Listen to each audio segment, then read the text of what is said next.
The Muslim community in Toronto, at least at large, has a problem with Mr. Harper's government.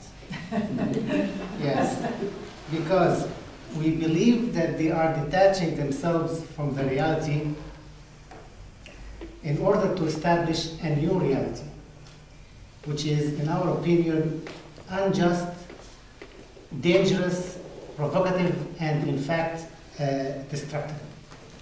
I'm going to explain this statement with two examples.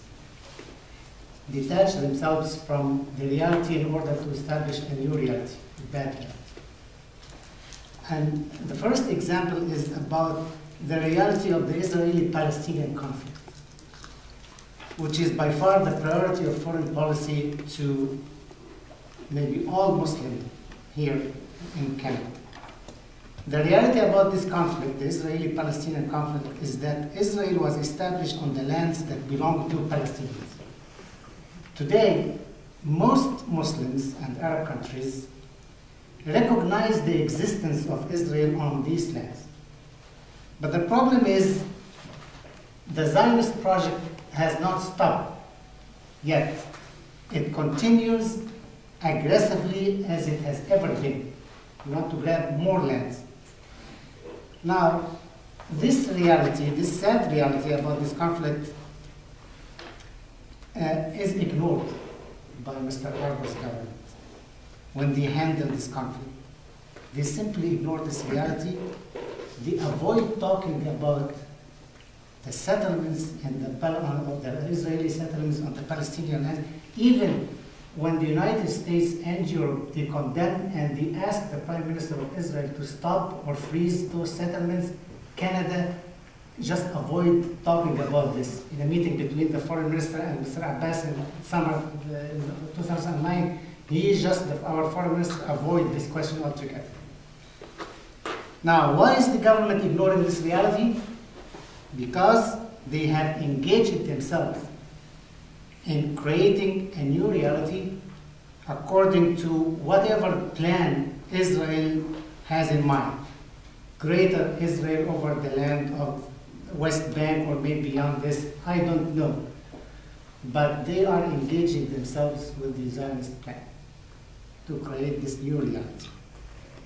Now, this has been the first example. The second example is a reality about the Muslim community here in Toronto. There is mainstream Muslim population and mainstream Muslim organizations. But in dealing with Muslim issues, the government once again seemed to ignore this reality of the mainstream Muslims in favor of creating a new reality. And this new reality entails that Muslims can be dangerous. Muslims are normal people. I consider myself a normal person. Yeah, I have my ups and downs, I have my perception here. The government is trying to create this idea in mind of our public that watch out for those people. They can be dangerous. We complain that the government is not inclusive when it comes to dealing with the Muslim community. They have their own contact people from the Muslim community also, and they count on them to promote this fear of Muslims and panic the Canadian media and the public. The government does not work to correct the existing reality in order to achieve justice, but instead they intend to create a new reality based on an old colonial mentality. And in our view, this will not bring any national or international respect to our country. Thank you. And I'm speaking today on behalf of the Peace and Social Action Committee at this meeting, the Toronto Friends meeting, and I will be quoting from the Canadian Yearly Meeting document, which is available for you, which is a minute that we approved in August of this past year, 2009. And I'll start with a quote from that and then go forward. We are moved by the sufferings of the Palestinian and Israeli peoples. This suffering has gone on too long and must not be allowed to continue. We are aware that Israel was born out of horrific violence perpetrated on the Jews. However, the Palestinians were not the perpetrators. Palestinians in the West Bank and in Gaza are suffering enormously in their search for justice.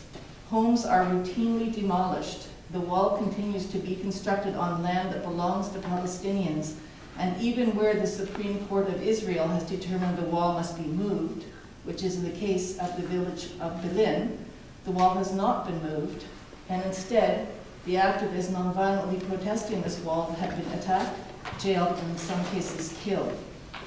Instead of responding with justice, Israel, through its military, represses the nonviolent activists.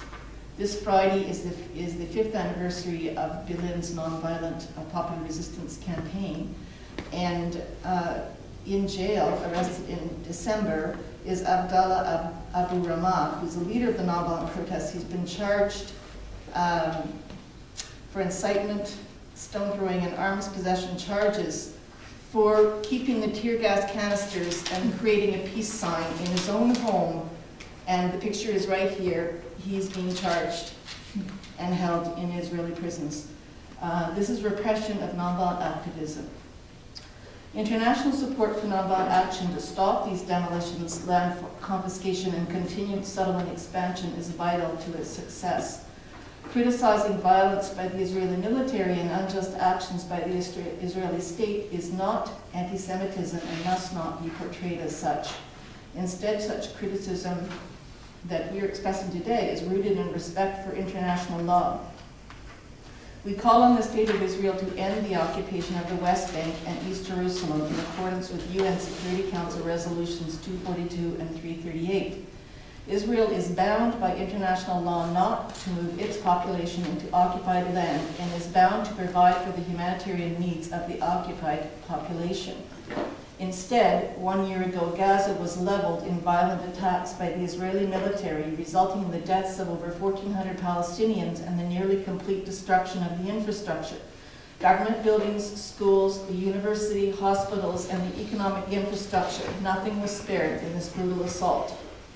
1 year ago, international pledges were made to rebuild Gaza. 1 year since those pledges were made, aid is still not being allowed into Gaza. Instead, the two sources of basic survival supplies into Gaza, the UN Relief Agency and the tunnels, are both under attack, leaving Gazans increasingly vulnerable to misery and starvation. We are shocked and dismayed that rather than calling for an end to the economic blockade, Canada has chosen to further isolate the people of Gaza and other Palestinian refugees by depriving them of essentials necessary to survival. Canada's $15 million cut to the UN Relief Agency is completely unacceptable. We urge Canadians to stand up and support humanitarian efforts in international law and oppose these cuts. As Quakers, we reject the use of military force and violence by state or non-state actors. We believe that strategies of nonviolence are the only ethically sound and ultimately more successful strategies for overcoming oppression.